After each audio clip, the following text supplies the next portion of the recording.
Hello, എല്ലാവർക്കും പുതിയൊരു വീഡിയോയിലേക്ക് സ്വാഗതം. ഇന്നത്തെ വീഡിയോ വന്നിട്ട് നമുക്കൊരു മാമ്പഴക്കറി ഉണ്ടാക്കാമേ. മാമ്പഴ പുളിശ്ശേരി എന്ന് പറയും, ചിലയിടത്ത് മാമ്പഴക്കറി എന്ന് പറയും. അപ്പോൾ നമുക്ക് ഇതെങ്ങനെയാണ് ഉണ്ടാക്കുന്നതെന്ന് നോക്കാം. അപ്പോൾ വീഡിയോ ഇഷ്ടപ്പെട്ടാൽ ലൈക്ക് ചെയ്യാനും ഷെയർ ചെയ്യാനും ഒപ്പം ചാനലൊന്ന് സബ്സ്ക്രൈബ് ചെയ്ത് ഞങ്ങളെ സപ്പോർട്ട് ചെയ്യാനും മറക്കരുത് കേട്ടോ. അപ്പോൾ നമുക്ക് നേരെ വീഡിയോയിലേക്ക് പോകാം. എപ്പോഴും നമുക്ക് മാങ്ങ കറി വെക്കാൻ ഇതുപോലെ ചെറിയ മാങ്ങയാണ് നല്ലത്. അത് നല്ല പഴുത്തിട്ടുള്ള മാങ്ങ ആയിരിക്കണം. ഇവിടെ കുറേ മാങ്ങ, ഇവിടെ ഏകദേശം ഒരു 10 മാങ്ങ എടുത്തിട്ടുണ്ട്. അതിൽ 2 എണ്ണം അത്യാവശ്യം വലിപ്പമുള്ള മറ്റേ ഒരു ഫ്രൂട്ടി മാങ്ങ പോലത്തെയാണ്. അപ്പോൾ അത് കൂടെ കറി വെച്ചിട്ട് എങ്ങനെയുണ്ടെന്ന് നോക്കാമെന്ന് ഓർത്ത് ഞാൻ അതും കൂടെ അതിൻ്റെ കൂടെ ഇട്ടു. നമുക്ക് ഈ മാങ്ങ ആദ്യം വന്നിട്ട് നന്നായിട്ട് കഴുകണം. കഴുകിയിട്ട് അതിൻ്റെ ആ ഒരു കറയൊക്കെ ഉണ്ടല്ലോ അതൊക്കെ പോയി കഴിഞ്ഞിട്ട് നന്നായിട്ടൊന്ന് കഴുകി ഞാൻ കുറച്ച് നേരം വെള്ളത്തിലൊക്കെ ഇട്ട് ഇനി അതിൻ്റെ തോടെല്ലാം കളഞ്ഞ് പഴുത്ത മാങ്ങ എല്ലാം റെഡിയാക്കി ഇവിടെ വെച്ചിട്ടുണ്ട്. ഇതുപോലെ കുഞ്ഞു മാങ്ങയാവുമ്പോൾ നമുക്ക് കറി വെക്കാൻ എളുപ്പമായിരിക്കും. അത് തന്നെയല്ല, നല്ല ടേസ്റ്റും ഉണ്ടാവും. അപ്പോൾ കറി വെക്കാൻ എപ്പോഴും ഇതുപോലത്തെ ചെറിയ മാങ്ങയായിരിക്കും എപ്പോഴും നല്ലത്. അങ്ങനെ ഞാനിവിടെ മൊത്തം ഒരു 10 മാങ്ങയോളം എടുത്ത് തൊലിയെല്ലാം കളഞ്ഞ് നല്ല വൃത്തിയാക്കി വെച്ചിട്ടുണ്ട്. അപ്പം നമുക്കിനി ബാക്കി കാര്യങ്ങളിലേക്ക് കിടക്കാം.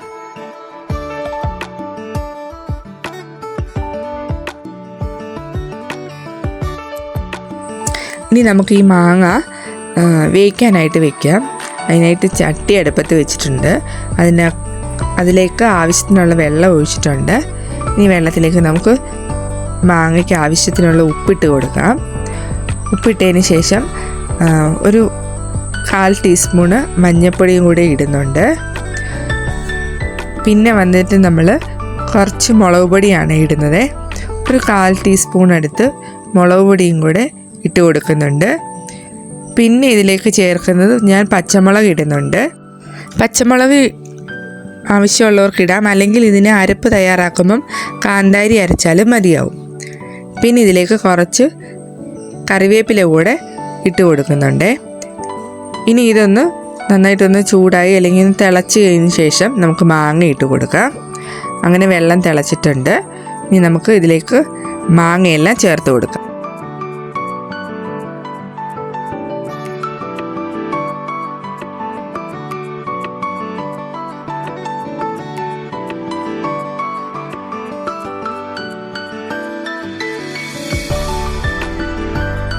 അങ്ങനെ മാങ്ങയെല്ലാം ചേർത്ത് കൊടുത്തു. ഇനി നമുക്കിത് അടച്ച് വെക്കാം. ഒരു 10 മിനിറ്റിനുള്ളിൽ ഇത് വെന്തോളും. കുഞ്ഞു മാങ്ങയല്ലേ, ആ സമയം കൊണ്ട് നമുക്ക് അരപ്പ് റെഡിയാക്കാം. അരപ്പ് റെഡിയാക്കാനായിട്ട് ഇവിടെ ജീരകം, കുറച്ച് ചുമന്നുള്ളിയും പിന്നെ തേങ്ങയും എടുത്തിട്ടുണ്ട്. പിന്നെ ഞാൻ പറഞ്ഞ പോലെ എരിക്ക് കാന്താരിയാണ് ചേർക്കുന്നതെങ്കിൽ കാന്താരിയും കൂടിയിട്ട് ചേർത്ത് അരച്ചെടുക്കണം. നന്നായിട്ട് തന്നെ മിക്സിയിലിട്ട് നമുക്കിത് അടിച്ചെടുക്കാം. അപ്പോഴത്തേക്ക് ആ ഒരു സമയമാകുമ്പോഴത്തേക്ക് നമ്മളുടെ മാങ്ങയും വെന്തിട്ടുണ്ടാവും. നമുക്ക് നോക്കാം. നമ്മുടെ മാങ്ങ അത്യാവശ്യം നന്നായിട്ട് വെന്തിട്ടുണ്ട്. നമ്മളുടെ അരപ്പ് ഇവിടെ റെഡിയാക്കി വെച്ചിട്ടുണ്ട്. അപ്പോൾ ഇനി നമുക്കിത് അരപ്പ് ചേർത്ത് കൊടുക്കാം.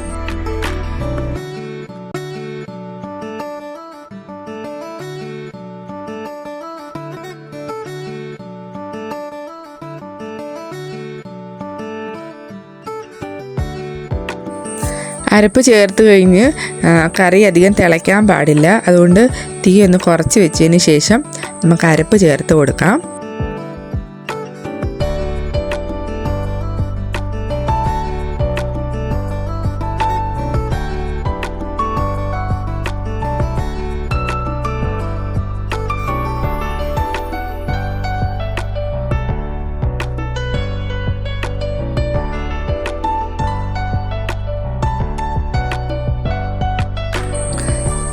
അരപ്പ് ചേർത്തിട്ട് നന്നായിട്ടൊന്ന് ഇളക്കിയിട്ട് അരപ്പ് ജസ്റ്റ് ഒന്ന് ചൂടാവുന്നിടം വരെ ഒന്ന് അടുപ്പിൽ വെച്ചിട്ട് നമുക്ക് വാങ്ങാവുന്നതാണ്.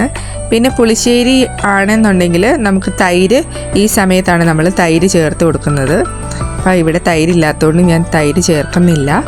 അപ്പോൾ ഈ ഒരു സമയത്ത് തന്നെ തൈരും കൂടെ ചേർത്തിട്ട് ഒന്ന് ചൂടായതിന് ശേഷം, തിളയ്ക്കാൻ പാടില്ല, ചൂടായതിന് ശേഷം നമുക്ക് തീ ഓഫ് ചെയ്യാവുന്നതാണ്. അല്ലെങ്കിൽ അടുപ്പിലാണെങ്കിൽ അടുപ്പിൽ നിന്ന് വാങ്ങി വെക്കാവുന്നതാണ്.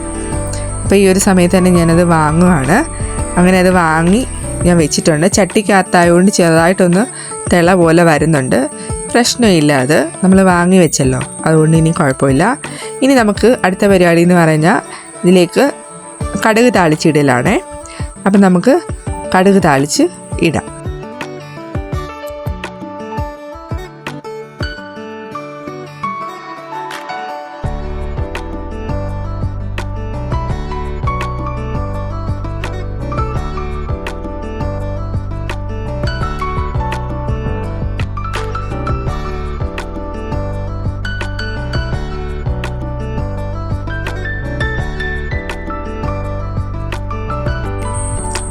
കടുക് തളിക്കാനായിട്ട് ചീനിച്ചട്ടി അടുപ്പിൽ വെച്ചിട്ടുണ്ട്.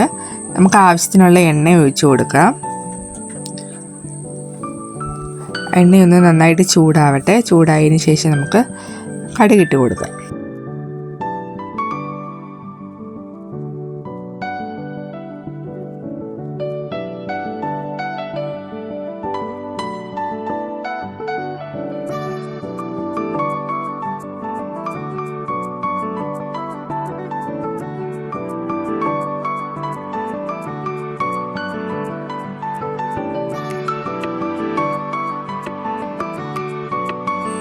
എണ്ണ ചൂടായിട്ടുണ്ട്. ആ സമയം കൊണ്ട് കടുക് വറക്കാനുള്ള ഉള്ളി അരിഞ്ഞത് വെച്ച് എല്ലാം എടുത്ത് വെച്ചിട്ടുണ്ട്. ഇനി നമുക്ക് കടുക് ഇട്ട് കൊടുക്കാം. കടുക് ഒന്ന് പൊട്ടിയതിന് ശേഷം നമുക്ക് അതിലേക്ക് ഉള്ളി ഇട്ട് കൊടുക്കാം. ഉള്ളി ഒരു ബ്രൗൺ കളർ ആകുമ്പോഴത്തേക്ക് നമുക്ക് ചുവന്ന മുളക്, വറ്റൽ മുളകും കൂടെ ഇട്ട് കൊടുക്കാമേ.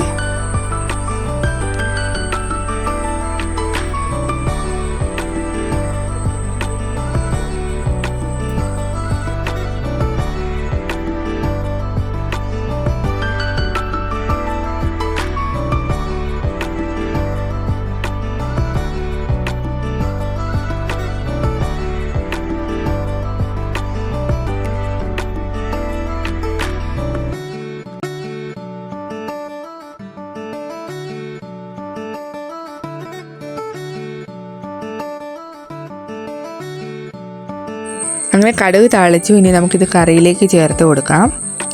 കറിയിലേക്ക് ചേർത്ത് കൊടുത്തിട്ട് ഇളക്കാൻ നിൽക്കാതെ അത് അപ്പം തന്നെ അടച്ച് വെക്കുകയാണെങ്കിൽ ആ ഒരു മണം പുറത്തോട്ട് പോകാതെ കംപ്ലീറ്റ് ആയിട്ട് ആ ഇതിൽ തന്നെ പിടിച്ചിരിക്കും.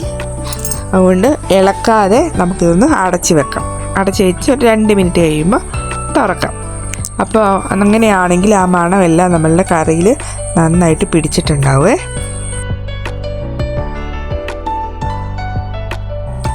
ഇനി നമുക്ക് കഴിക്കാനുള്ള ചോറും കൂടെ വിളമ്പാം. എല്ലാവരും ഇവിടെ കൊതിയോടെ നിൽപ്പുണ്ട് കറി കൂട്ടി ചോറ് കഴിക്കാനായിട്ട്. അതുകൊണ്ട് ചോറ് വിളമ്പാവേ. ഒരു പ്ലേറ്റ് എടുത്തിട്ടുണ്ട്, അതിലേക്ക് ചോറ് ഇടുന്നുണ്ട്. ഇപ്പോഴും നമ്മളുടെ കറി കടുക് വറുത്തിട്ട് അടച്ച് തന്നെ വെച്ചേക്കാണ്, ഇളക്കിയിട്ടൊന്നുമില്ല. ആ ഒരു സമയം കൊണ്ട് നമുക്ക് ചോറ് വിളമ്പാം. ഇന്ന് പിന്നെ ചോറിൻ്റെ കൂടെ കഴിക്കാനായിട്ട് മീൻ വറുത്തതാണ്. മത്തിയും കിളിമീനും വറുത്തതാണ്. അപ്പോൾ അതും കൂടെ ചോറിൻ്റെ കൂടെ വെച്ച് കൊടുക്കാം. ഇനി നമുക്കിതിലേക്ക് മാങ്ങാക്കറി ഒഴിച്ചു കൊടുക്കാമേ.